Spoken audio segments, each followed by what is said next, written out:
During this video, I will be spoiling just about anything that occurs within this episode of Total Drama Island's newest season.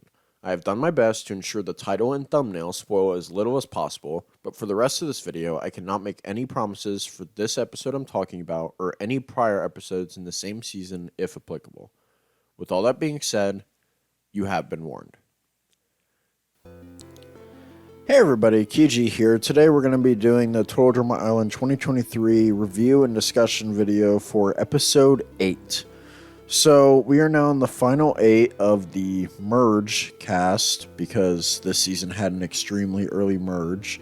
And now, there's a lot going on for sure. We have Z, Chase, and Ripper still being buddy, but not really like close friends either.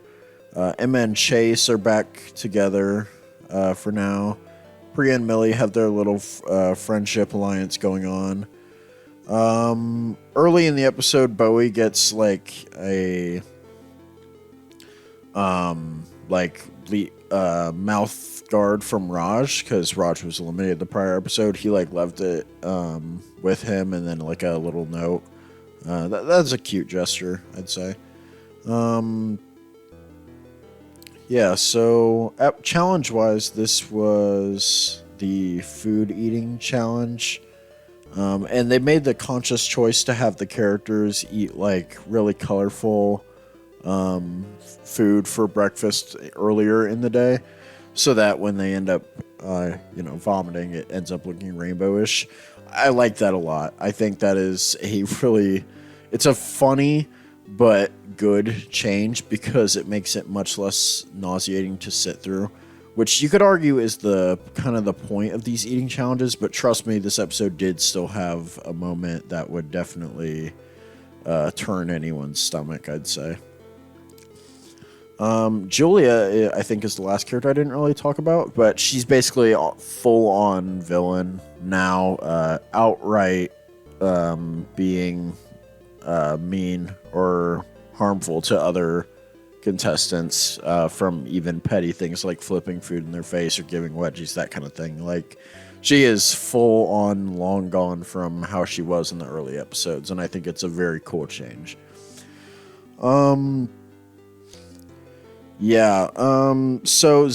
Millie decides to basically just sit out of this challenge, which was an interesting decision, but I kind of get it for her character. I feel like that makes sense for her to do.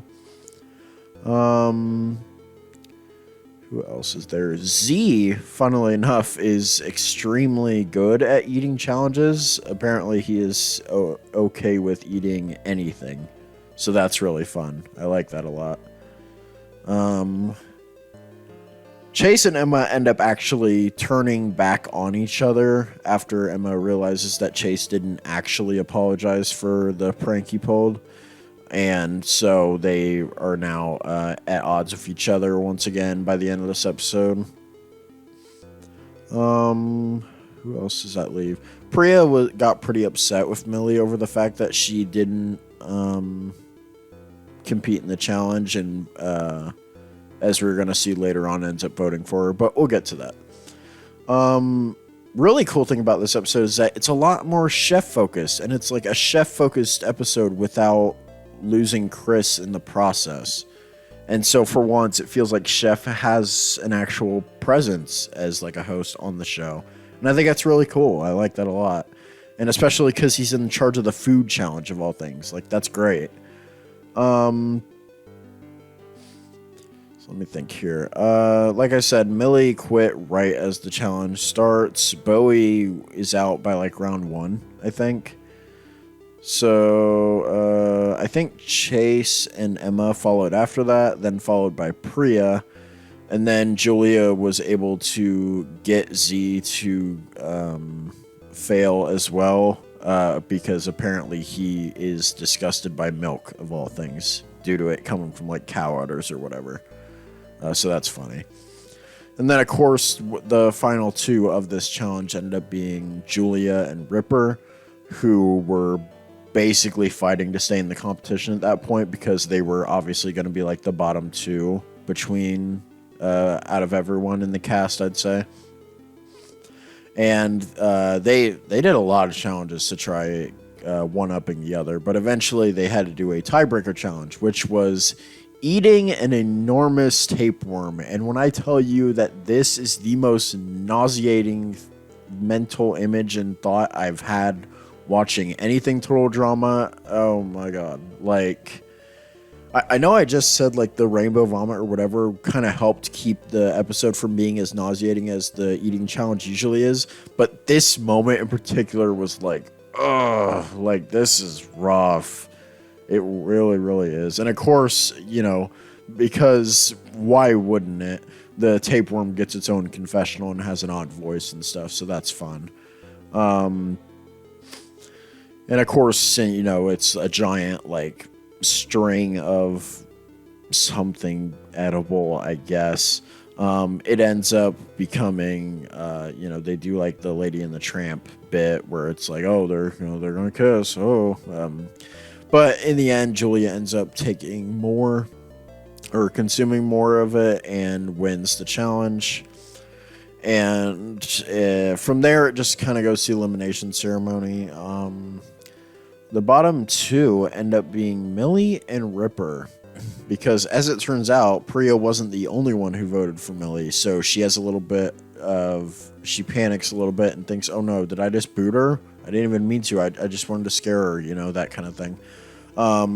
But in the end, Ripper was in fact the one who got sent home, for just, you know, he's been generally bothersome to the cast at large up to this point and hasn't really strayed from that. So it kind of makes sense that he would be going anytime soon.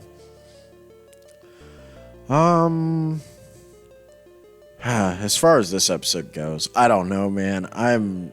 This season is such a blast. This episode is funny as the rest of the season really has been. Chef getting to host his own challenge was good. He himself was good. Chris in particular was also pretty funny this episode. Yeah, like really all 8 of these characters I feel like were on the top of their game this episode in particular. Definitely one of the better, if not best ones of the season up to this point. And yeah, I mean, I don't have a lot to say about it. It kind of just speaks for itself at how good it was. Ripper is a character I suppose I can discuss, and that is to say that I think Ripper is fantastic. I love Ripper a lot. There is something about the way Ripper is characterized that makes him, the right word isn't entertaining, it's rootable. Like, it's easy to root for him regardless of the fact that he constantly does the worst things ever. And I don't know why I find a character like that so endearing, but it really is endearing. Something about Ripper specifically is able to pull it off, and I'm not sure how. I think it also does help that generally he is actually pretty competent at challenges, and for a good portion of the team phase, he was one of the more competent players of his team competition-wise. Ugh, that was a mouthful. But, yeah, I think that definitely helps too, because then he's, you know, he's a rounded character, but he also happens to be a bit of an ass, but it's funny. Like, he's funny. Really, really funny. And I really appreciate that out of Ripper specifically. Do I wish I could have seen more of him beyond this episode? Sure. But what we got was pretty great. And so I love Ripper a lot as a character for it. But yeah, that was episode 8. Like I said, there's not a lot to go over here. I just really genuinely enjoyed this episode and thought it was really funny and a nice subversion of previous eating challenges that I usually thought were harder to sit through. But this one did a really good job of, you know, making it watchable and then hitting you with the gut punch of the actual gut nauseating thing. And it worked. It worked really well. So yeah, that is my episode 8 review and discussion. I think it's a pretty great episode. One of, if not the best episode of the season so far. So yeah, thank you guys so much for watching. Be sure to like, subscribe, and leave a comment down below giving your thoughts on the episode. And let me know, you know, what your thoughts are on the season up to this point are. Again, please no spoilers for future episodes in the comments yet. But give your general thoughts on the season up to episode 8. I want to see what you guys think, or at least thought up to this point. And until I see you in the next one, peace.